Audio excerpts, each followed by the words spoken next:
लेकिन जो महत्वपूर्ण बातें आज इलेक्शन कमीशन के सामने हमने रखी हैं उसमें कुछ हमारी पुरानी आपत्तियां थी जिस पर अभी हम संतुष्ट नहीं हैं। इलेक्शन कमीशन ने कहा कि हमने आदेश दे दिए हैं और हमने एमसीडी को और एजेंसीज को ये कह दिया है कि तत्काल ये उतार दिए जाए जहाँ जहाँ पर प्रधानमंत्री महोदय या किसी मंत्रिमंडल में किसी व्यक्ति की तस्वीरें लगी हुई हैं। वो कहा है कि हम लोग फ़ौरन उसको उतार लें।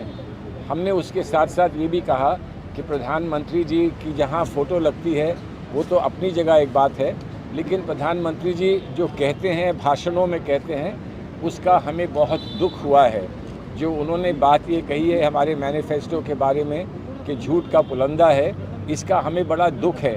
आप कहीं भी डिसएग्री कर सकते हैं किसी और पार्टी के साथ, आप उसके तर्क दे सकते हैं, आप उसका कटाक्ष कर सकते हैं, लेकिन ये कहना कि एक राष्ट्रीय स्तर की पार्टी जो हमारे राष्ट्रीय आंदोलन में सम्मिलित रही वो ऐसा झूठ का पुलंदा अपने मैनिफेस्टो में लिखेगी, जबकि एक बहुत अच्छा मैनिफेस्टो लिखा गया है। साथ ही साथ उन्होंने ये भी कह दिया कि ये आज़ादी से पहले जो यहाँ व्यवस्थाएं थीं या जो वातावरण था जिसमें कि जो पार्टियाँ आज़ादी का विरोध कर रही थी या हमारे सेक्युलर समाज का विरोध कर रही थी, उन पार्टियों का ये मैनिफेस्टो लगता है। इस बात का हमें अत्यंत दुख है और हम ये समझते हैं कि हिंदुस्तान के इस देश के प्रधानमंत्री को ऐसी बात कहने का कोई अधिकार नहीं है। इस बात को हमने इलेक्शन कमीशन के सामने रखा है और उनसे विशेष आग्रह किया है कि इसको गंभीरता से वो लें और इस पर जो कार्रवाई कर सकते हैं वो कार्रवाई तत्काल करें। अब हमारे साथी अभी पवन खेरा जी यहाँ पर हैं और मुकुल जी हैं, सप्पल जी हैं।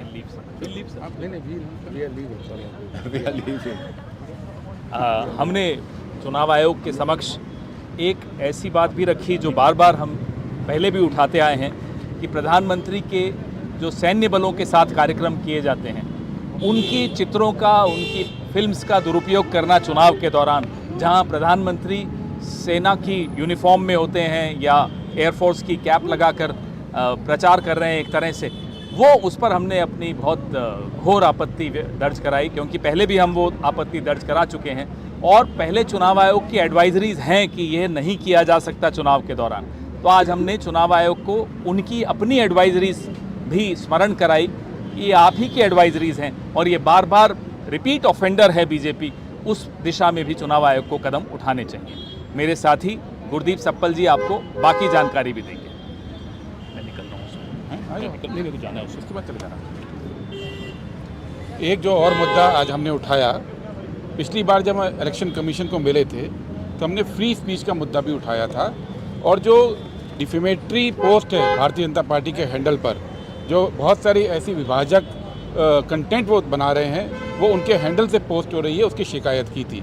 इलेक्शन कमीशन ने आज हमको ये बताया कि उन्होंने फैसला लिया है कि चुनाव के दौरान जो सेक्शन 69 और 79 है आईटी एक्ट का, जिसके 69 और 79 आईटी एक्ट का जो है, जिसके तहत अलग अलग यूट्यूब चैनल को, अलग अलग फ्री स्पीच के प्लेटफॉर्म को बंद किया जा सकता है, उसका पालन नहीं करने का फैसला किया है। उन्होंने कहा है कि इलेक्शन के दौरान फ्री स्पीच को बिल्कुल बरकरार रखने के लिए इलेक्शन कमीशन इस पक्ष में नहीं है कि कोई भी यूट्यूब चैनल, कोई भी मीडिया का प्लेटफॉर्म उस पर बैन ना किया जाए।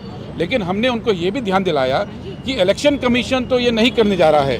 इलेक्शन कमीशन ने तो कहा कि वो फ्री स्पीच चाहते हैं, लेकिन सरकार की जो मिनिस्ट्री है, मिनिस्ट्री ऑफ इंफॉर्मेशन ब्रॉडकास्टिंग, सूचना प्रसारण मंत्रालय, वो कई यूट्यूब चैनल्स को बैन कर रही है, कई सारे पत्रकारों के हैंडल्स को बैन कर रहे हैं। अभी 2 दिन पहले भी एक यूट्यूब चैनल था बोलता हिंदुस्तान, उसको भी बैन किया गया। और जो बैन किया गया, यूट्यूब की ओर से बताया गया कि इस बैन के वो कारण नहीं बता सकते क्योंकि मंत्रालय ने उनको कहा है कि इसको कॉन्फिडेंशियल रखा जाए। हमने ये बात इलेक्शन कमीशन के समक्ष रखी है कि चुनाव के दौरान ये जो अधिकार है सेक्शन 69 के तहत, वो मंत्रालय के पास नहीं होना चाहिए, वो चुनाव आयोग के पास होना चाहिए। और चुनाव आयोग हमारी बात से सहमत था, उनका ये मानना था कि चुनाव में फ्री स्पीच को हर हाल में बरकरार रखना चाहिए। दूसरी बात हमने एक और उठाई, केरल में तिरुवनंतपुरम में भारतीय जनता पार्टी के कैंडिडेट हैं राजीव चंद्रशेखर, उनके जो एफिडेविट है उसमें बहुत सारी गलतियां पाई गई हैं। उन्होंने अपनी कुल आय 680 रुपये में दिखाई है, उनके एसेट्स की वैल्यू में प्रॉब्लम है। ये बात भी हमने इलेक्शन कमीशन का इस पर ध्यान खींचा है। एक और इशू जो हमने उठाया है आज, त्रिपुरा के अंदर जो रिटर्निंग ऑफिसर है वो लगातार हमारे कैंडिडेट से मांग रहे हैं कि जो होर्डिंग लगाने वाले वेंडर्स हैं उनके कॉन्ट्रैक्ट दिए जाएं। नियमानुसार इसकी कोई ज़रूरत नहीं है। ये जो चुनाव के दौरान अलग अलग बाधाएं कई बार इलेक्शन कमीशन के अधिकारियों द्वारा क्रिएट की जाती हैं, उसके खिलाफ हमने आज रिप्रेजेंटेशन दिया है। इलेक्शन कमीशन ने कहा है कि वो लगातार इन चीज़ों के ऊपर फैसला ले रहे हैं और पॉजिटिव फैसला लेने का आज उन्होंने हमें आश्वासन दिया है।